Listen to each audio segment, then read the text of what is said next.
What's going on, guys? Welcome back to the channel. Thank you guys so much for joining me. For those of you who don't know, my name is Samson, and in today's video, do got a bit of a different video. I do want to give you guys a quick review of the Ruroc Atlas 4.0. I have been running this helmet for about 2 months now, and so I feel like I've gotten a real good wear out of it, and it's time for me to go ahead and basically give you guys my opinion on it, as well as let you decide whether or not this is something that you may like and you may want to buy. When it comes to helmets, I have really only had one helmet. Well, technically two. One of them I bought at Walmart just because I needed something real quick. And the other one I ordered off Amazon. I believe the one off Amazon was an ILM helmet. And I only ordered it because it was decently cheap and it did have Bluetooth, which I really needed for the helmet that I wanted. And so it was a very good helmet for the most part. It was not what you would consider a high-end helmet at all. And so after wearing that one for probably about 5 months, I decided it was time for me to go ahead and step it up and get something that would not only protect my head a little bit better, but also give me a little bit more higher quality when it comes to the helmet itself.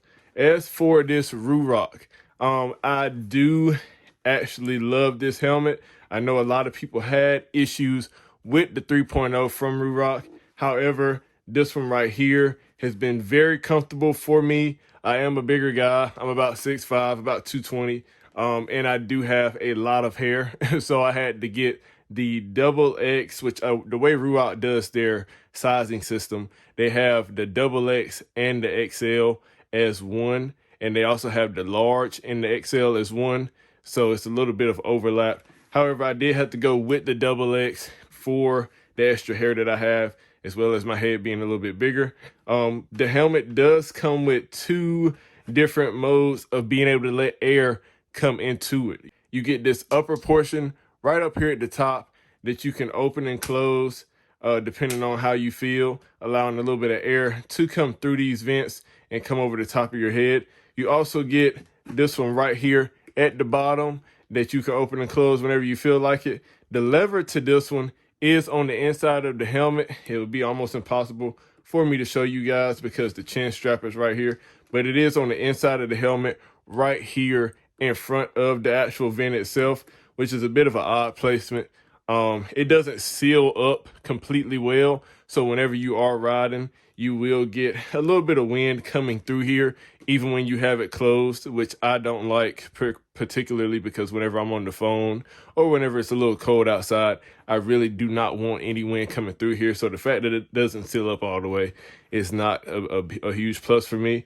As far as the actual face shield, you do get a pin lock face shield, which means you can close it down and you can lock it right here on this lever, giving you a very, very tight seal. I do love this over my previous helmet because my previous helmet did allow a lot of wind to get into the actual helmet itself, and it was not comfortable from a sound standpoint as well as an actual quality standpoint. I really didn't appreciate it. But this one you can lock, you can seal up. It's excellent for talking on the phone.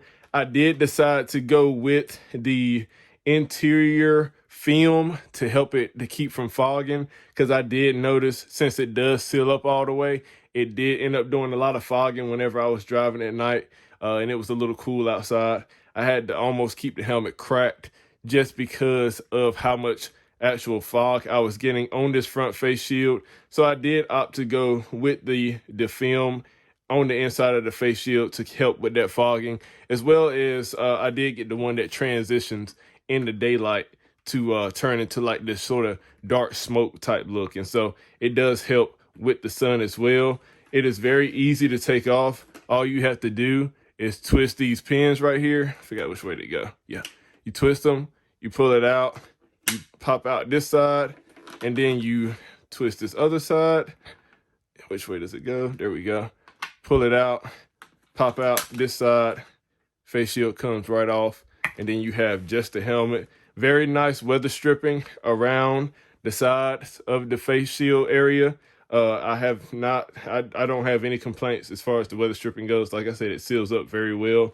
I wanted to go with either the Joker livery on the helmet or the one that is the Mercury livery. However, these helmets can be right around $500 to $600. I did get this one on a deal. I believe whenever they get low on the inventory of the helmet, they do go ahead and release them at a discounted price. So I think I got this one for right around $300 instead of the $500 to $600 that I would have had to spend on one of the other ones that I wanted. And so blue was not my initial color, but I do not mind it at all. As far as the actual design of the helmet, you do look like you are some type of robot or transformer. And so I really do appreciate the design of the helmet. They do have these fake vents here, which I'm not sure may add a little bit of extra wind noise due to the vents catching wind. They do not actually feed into the interior of the helmet itself, but I believe they do catch wind, which may help add to the noise of the actual helmet itself. Coming around to the back, you do have your vents out back for letting the air that you had coming in come out over your head and come out. This is DOT approved and certified, as well as ECE R22-06 certified. Not many helmets have both of those certifications. The helmet does have the Rheon, the technology on the top of the helmet that's supposed to help in the event that you get into a crash, which hopefully you don't. I'm not going to take the whole helmet apart to show you guys.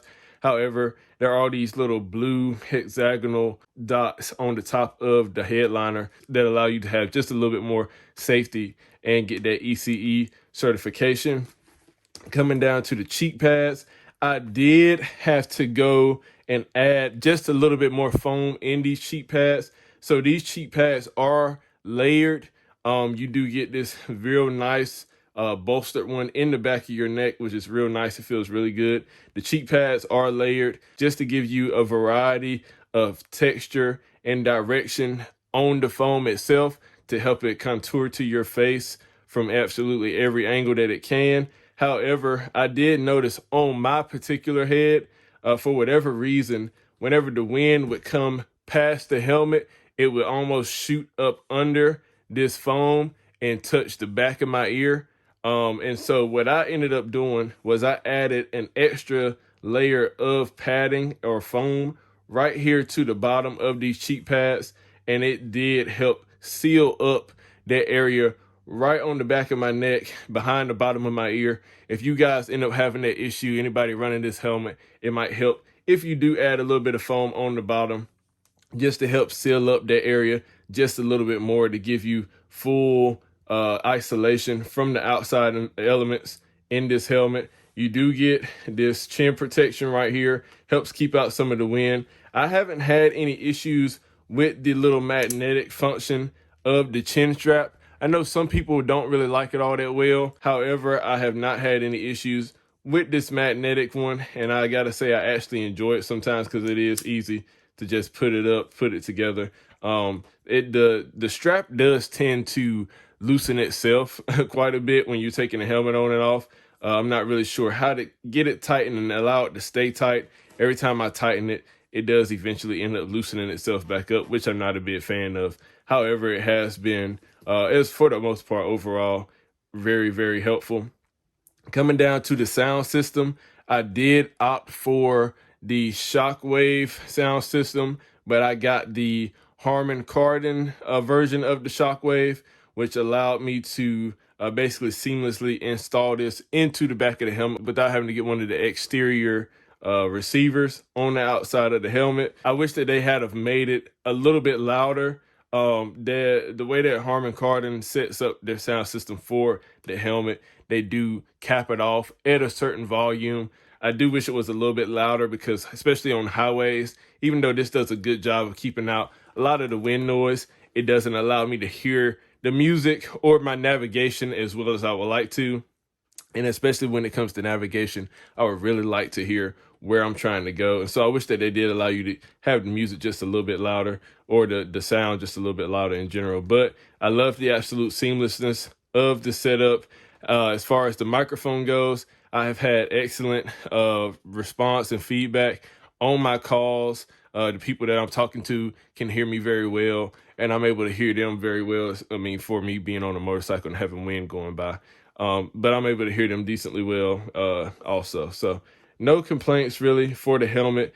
I would recommend this to any of you that are opting or thinking about getting a Ruroc over like a Shoei or something like that. Granted, I have not worn a Shoei or any of the other high-end helmets. However, this one right here, I don't get too hot in it.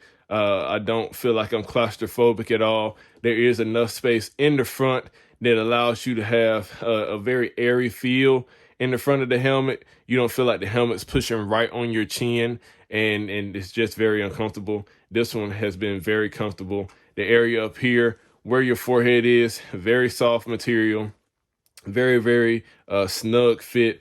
And so I haven't had any issues with it. And if you guys are thinking about getting something like this, man, I most definitely recommend it.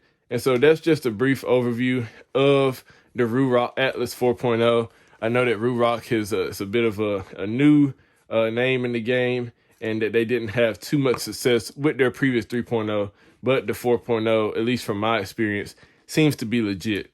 If you guys like the video, please like, comment, subscribe. Let me know any other things you guys would like to see as far as reviews go. Let me know if you would like to see more bike content as well. But just like that, guys, thank you so much for tuning in. I'm out. Peace.